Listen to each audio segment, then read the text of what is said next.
welcome to HortTube. My name is Jim Putnam.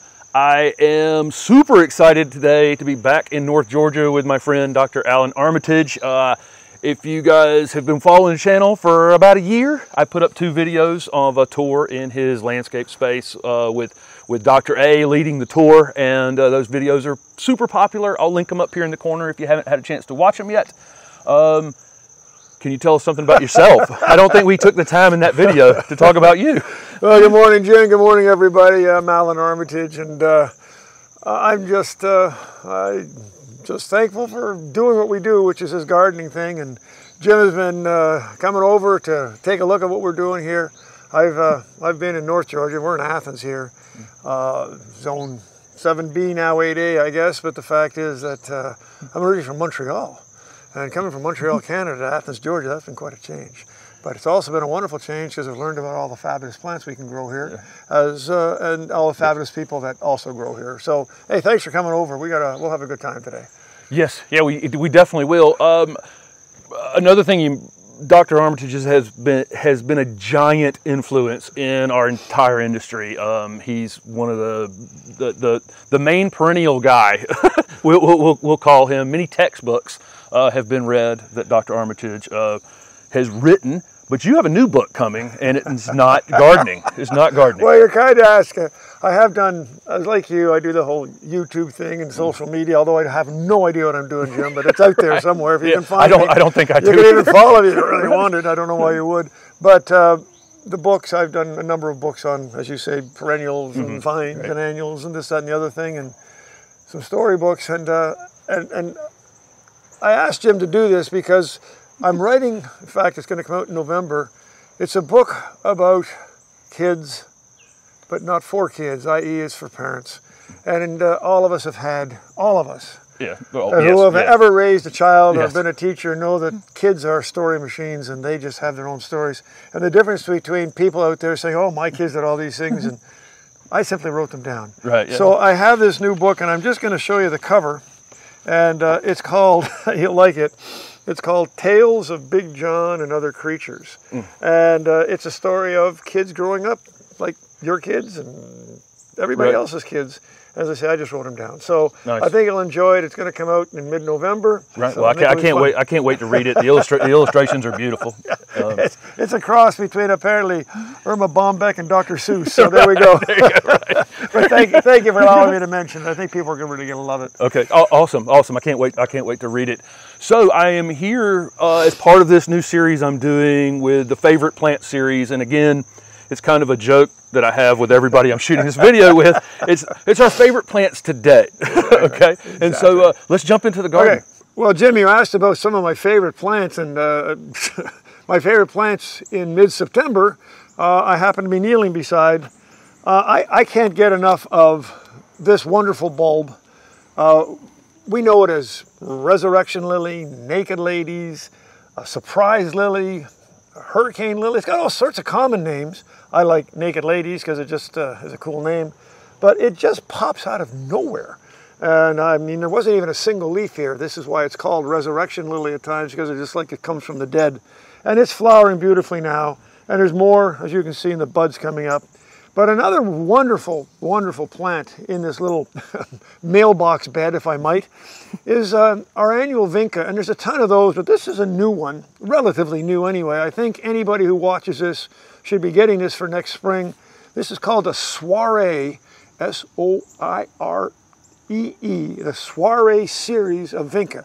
And obviously you can see the flowers are much smaller than a normal annual Vinca, but look at them all. And it makes my mailbox look good, for goodness sake. I get good mail delivery. And last, just in this little grouping, and most of these are finished, but I'm all about dwarf crepe myrtles these days. Some fabulous breeding has been done on some of the dwarf crepe myrtles, and it works for this bed. So I'll just come and hack this back later on, later in the fall, and this bed just does its thing. So here we are, mid-September. I'm loving it. Jim, one of the things I love to do is to talk about stories. Naked Ladies, what a great name. So in fact, not that I expect anybody to get this, but I did write a little book called Of Naked Ladies and Forget-Me-Nots, How Plants Get Their Common Names. It's great fun. And this coming up reminds me to remind you that this is out there, and we'll talk about how to get it later. Hey Jim, you asked me about some fabulous plants, and of course it's fall, and I love it now. It's a little cooler. Plants are really getting excited, especially those that want to flower at this time of year. I love anemones. Now anemones have been around forever, and some people say, gee, they really get rather aggressive in my garden. I'm always digging them out. Perhaps so, not so much where I am. This one is just starting. You can see the height of this. I'm approximately 6 feet tall, although shrinking as I get older here. But you can see that this is one called Honorine Jobert, and it's one of the classic white anemones in the trade. But it just spreads. It's spreading quite nicely here. I'm quite happy. The only issue with me and Honorine is the deer love Honorine as much as I do. So you have to keep the deer off. I use just a deer spray. It's a small garden. It's easy for me to do this. But other than that, I can hardly wait for about another 5-6 days. These are going to be spectacular. I love anemones. So one quick thing I want to point out about Dr. A's garden is a similar thing that I do about having the bed edges very full. So lots of color, lots of interesting thing right along the edges of the bed. This Carex behind him is one of his favorite things in the garden, and one of mine as well. Want to talk about it? Wow, sure. This is cool. Again, Jim, you and I have similar garden taste, for better or for worse, and I just love throwing things in, and we'll talk about that later. But of the plants, Carex is a no-brainer. Carex, I say, right. What do you recommend for people who don't do a lot of gardening? I say for my daughters, who I love dearly, I give them Carex. Right. I mean, it's pretty tough, and there's some beautiful ones like this Everillo, this golden Everillo, but my favorite is this one, Jim, and you probably have this as well. This is Feather Falls. Right. And look at the variegation. It's clean, it's big, it falls over, and it does everything that Carex does, and it's easy to grow. Yeah, and I do some online consultation work, and there's hardly a consultation where I don't recommend a Carex. It's like I got to get away. I got to come up with something new to recommend. Yeah. Well, the Carex in general, and there's quite a few of them in this garden. Right. Small garden, but Carex work very well. So Feather Falls, Everillo, and a whole bunch of others. Great plant. They are. Okay, so salvias. We have, I don't know how many salvias, annual and perennial salvias we have in our landscape back in Raleigh, and you are fond of them as well. Well, it's, Jim, if you're really in bad shape as a gardener, you go through certain stages of life. Right. I've gone through my geranium stage of life and barely survived it, and now I'm starting to do a little bit of salvia stage of life, and we both know there's way too many. We'll never get through them all, and of course in this garden, nor do I want to. But there's one back here that, this is what, 8 feet tall maybe, 7 feet tall, perhaps 7 feet tall. This is one's called Phyllis Fancy. Yeah. And it's an old one. It's been around forever. But a few good growers are getting it out there, and it grows that height in a single season. Right. And I want to tell you, the hummingbirds and the pollinators, of course, we know salvias are fabulous for pollinators, are just all over this thing. It's maybe 7B, 8A, maybe go a little lower, but who cares? You get that kind of performance for a single year. If you grew that as an annual, why not? Why not? What would you get more performance out of from an annual? I'm very pleasantly surprised at his performance and the activity, as you said. Is it that sturdy on its own, or are you? I've kind of put some sticks and stones around it. Okay. I got you. That's the other thing about a full garden. It leans on other things that are in there as well. Right. Yeah. So a plant that just seems to be more and more popular every year, the Hydrangea paniculatus. I hate hydrangeas. Okay, let's just put that out there, right? Okay. I have these mop heads. I've killed more mop heads than you can shake a stick at. I've got fabulous friends and colleagues that love them, breed them, and all this stuff. Say, don't really want the mop heads. And the paniculatus, by far the easiest. They are. And I now like hydrangeas again. So this one, as you can see, it's finished. But I like them. I look at the flower heads, and they still look ornamental to me. This is one called White Wedding, Jim, and it just works. And this is its second year, and that's probably its mature height. Yeah, it's super compact. And when are you pruning these?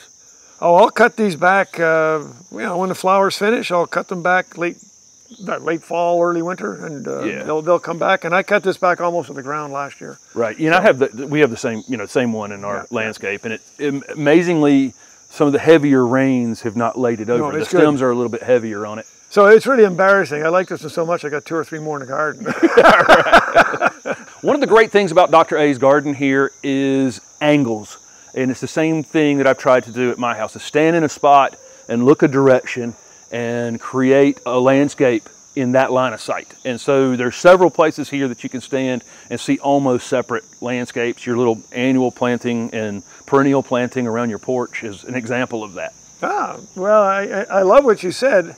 I didn't know I did that, but it's true. I mean, you know, Yes. you can look everywhere. And the thing about a good garden, an interesting garden, is that you can go 2 or 3, 4, 5 times and see something different all the time. Right. But this is sort of my potpourri garden. Wasn't quite sure what I was going to do with this. And I've got some really fabulous annuals in here, some beautiful New Guinea impatiens, some spectacular begonias, and this plant back here, which hardly anybody knows about. It's been around forever. It's called Acalypha, sometimes called Joseph's coat, sometimes called all sorts of things. It's an annual for sure. And we did this at the trials at the University of Georgia. One of the people who worked for me, her name is BJ, and we call it Pride of BJ. You can find this if you look hard enough, but who cares? It's a fabulous plant, and as we said, you get this much performance from it in a single season. Right, yeah, Why not try it? I love my annuals as well. Yeah, why not? It's a super bright spot in that space. So tell me about you're going to put a code on your... Yeah. Well, for your people who are silly enough to listen to us here, you know, you deserve something. So if anybody wants to buy any of my books, and I've got a bunch on gardening, of course, perennials and stories and this, that, and the other thing, it's just on my website, Jim. Right. It's just Alan Armitage, and A-L-L-A-N, the correct spelling I may add, AlanArmitage.net. Okay, if you go there, you can just go to my bookstore, and if any of your group wants to put a book, there's a little place for a discount code. And just put Putnam, and it's case unsensitive, it doesn't matter. Just put Putnam in there, and if it's domestic, I'll provide free shipping. If it's not domestic, well, we'll talk about it. So cool, and have fun. Always love coming to Dr. A's house and seeing his beautiful garden and walking around. You can feel his energy. So many people. This is one of the things I'm trying to do with this series, is just show you how positive the people are that make up this business, from the teachers to the students to the landscapers to the growers, all of, you know, everybody. It's just amazing. I think if you're a gardener, you're blessed, and you don't even know it. I mean, you get to look forward to something all the time. Something's always happening. Right. This is true. Thank you guys for watching.